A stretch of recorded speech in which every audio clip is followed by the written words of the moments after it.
Olá pessoal, Alexandre Greco do canal Full Metal Jacket. Esse é o quarto vídeo da série que fala sobre munições calibre .22 centésimos de polegada. Nesse vídeo em especial, eu vou interromper um pouco da história, da criação dessa munição para falarmos sobre a parte da engenharia dessa munição, a parte estrutural dessa munição, como ela foi criada, como ela é fabricada, por que ela tem aquela determinada forma. Para daí então a gente poder seguir adiante, passar para munições calibre .22 centésimos de polegada em percussão, ou seja, com percussão central. Então é um caminho de transição agora da munição de percussão anular, certo? A rimfire, para a percussão central, centerfire. Então, para a gente poder visualizar isso, eu vou dar uma recordada, usando aqui algumas fotos do livro, para entendermos o que é uma percussão anular e as características dessa munição. Eu peguei aqui como exemplo uma munição calibre .22 long rifle, de percussão anular, obviamente. Mas é bom frisar que desde a criação do 22 BB Cap, uma série de calibres foram desenvolvidos com esse tipo de espoleta, pessoal, com essa característica de estojo. Essas munições, elas inclusive foram empregadas como munições militares e chegaram até o calibre .56, para vocês terem uma ideia. Esse aqui é .22, que é o caso da munição que se usava naquelas carabinas e rifles Spencer de percussão anular. Também uma que ficou muito famosa é o calibre 44 Henry, daquelas lever action, dos primeiros fuzis lever action, que hoje praticamente nós só conhecemos como Winchester, mas na realidade surgiu com o fuzil Henry. Isso é um assunto que a gente pode falar em outros vídeos, essa explicação. Mas uma série então de munições de emprego militar usavam a percussão anular, esse tipo que hoje nós encontramos no 22 long rifle. Bom, basicamente é o seguinte, pessoal, é um estojo de latão, certo? Que ele é estampado, ou seja, ele é conformado a frio, apesar de ele passar por processos de recozimento, muitas vezes, para recompor o tamanho do grão, que vai permitir a nova conformação, mas ele é estampado a frio. Surge até um aquecimento, devido a essa estampagem, mas não é provocado, é consequência do trabalho mecânico. Bom, aqui nós temos um corte parcial, tá, ok? Aí em cima nós estamos vendo a munição, do jeito que nós vemos normalmente, e embaixo é um corte, como se nós tivéssemos cortado ao meio, seccionado uma parte do cartucho. Então nós conseguimos ver aqui o projétil, que é totalmente de chumbo, a espessura do estojo, que é feito nesse caso de latão, certo? A mistura iniciadora, vocês podem notar que a mistura iniciadora ela preenche todo esse espaço dentro do culote da munição, ou seja, dentro da aba da munição.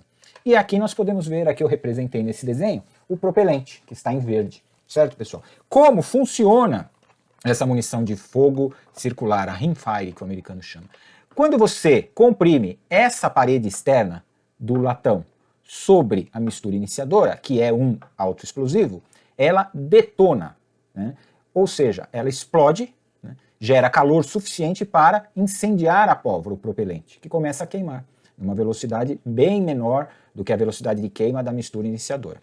Isso se dá por quê? Porque essa aba do estojo aqui, ela é o que barra o avanço da munição dentro da câmara. E ela encosta justamente na parede do cano, que está nessa região. Ou seja, uma parede de aço, muito resistente. Uma vez que o percussor colide nessa superfície externa, ele amassa, essa parede, porque esta daqui está apoiada no cano da arma. Então ocorre o processo da detonação. Agora, vocês imaginem o seguinte, que para que ocorra essa deformação dessa parede, ela não pode ser muito grossa. Se ela for uma parede muito grossa, você precisa de um percussor muito mais forte, do que se ela for razoavelmente fina. Então, dependendo dessa espessura dessa parede, você vai ter todo o sistema de disparo da arma.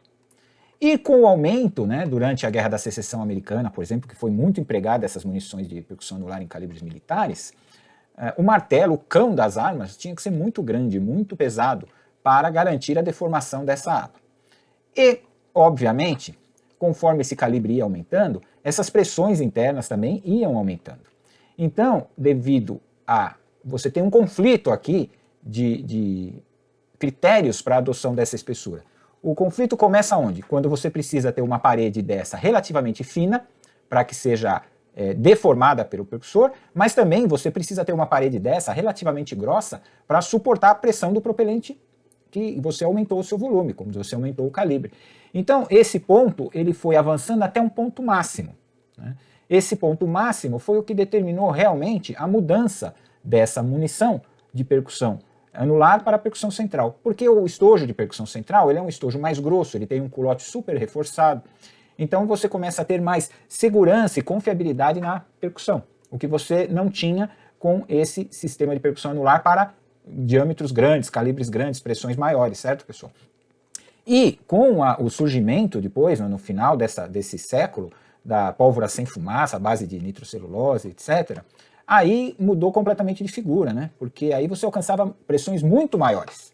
Então, se você quisesse manter um calibre 45, por exemplo, ou .50, com essa configuração de estojo, fatalmente com esses novos propelentes, haveria o rompimento dessa seção. A menos que você engrossasse, aí você cai naquele contraponto. Quer dizer, poxa, aí eu não tenho, eu vou ter que ter um percussor muito forte para deformar essa parede, né, da aba do estojo. Então, basicamente é isso. Agora, o que realmente o pessoal sentiu durante a Guerra da Secessão?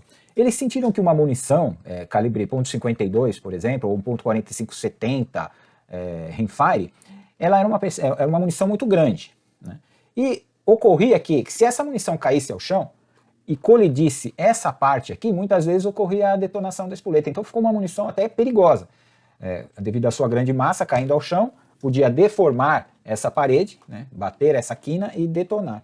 A outra coisa que ficou muito caro também e custoso é que esse tipo de munição de fogo anular, de percussão anular, ela é descartável. Uma vez que você dispara, você não reaproveita o estojo. E isso também gerava um custo muito grande dessa munição, né? Por quê? Porque uma vez que você recolhesse aqueles estojos, você teria que fundi-lo de novo, fazer uma série de processos para fabricar um novo. Já se fosse nos novos sistemas Berdan, você simplesmente podia trocar a espoleta, recalibrar o estojo, fazer a recarga e reutilizar, né? O outro fator que realmente o pessoal citava com relação ao emprego de munições de fogo circular era que a durabilidade da munição ficava bem menor do que a de percussão central. Porque esse tipo de munição, como ela era prensado aqui, olha, crimpado aqui, havia sempre a possibilidade de entrada de umidade conforme se aluía, né, essa junção.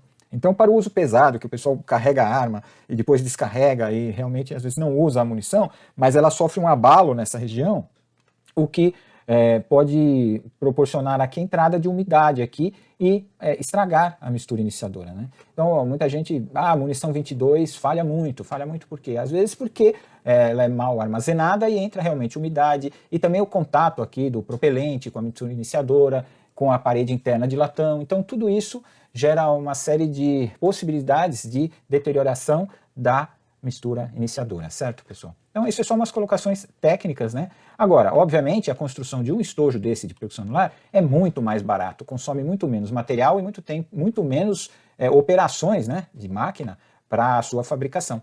Mas com o passar do tempo, realmente isso foi mudando com a criação do sistema Berdan e passou-se a abandonar o uso de percussão anular para calibres maiores do que o 22 Long Rifle.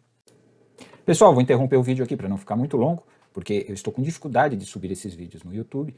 Então, no próximo vídeo eu dou continuação a essa explicação sobre o estojo de percussão anular e depois entrando no estojo de percussão central em calibre .22, certo, pessoal? Um abraço, até o próximo vídeo.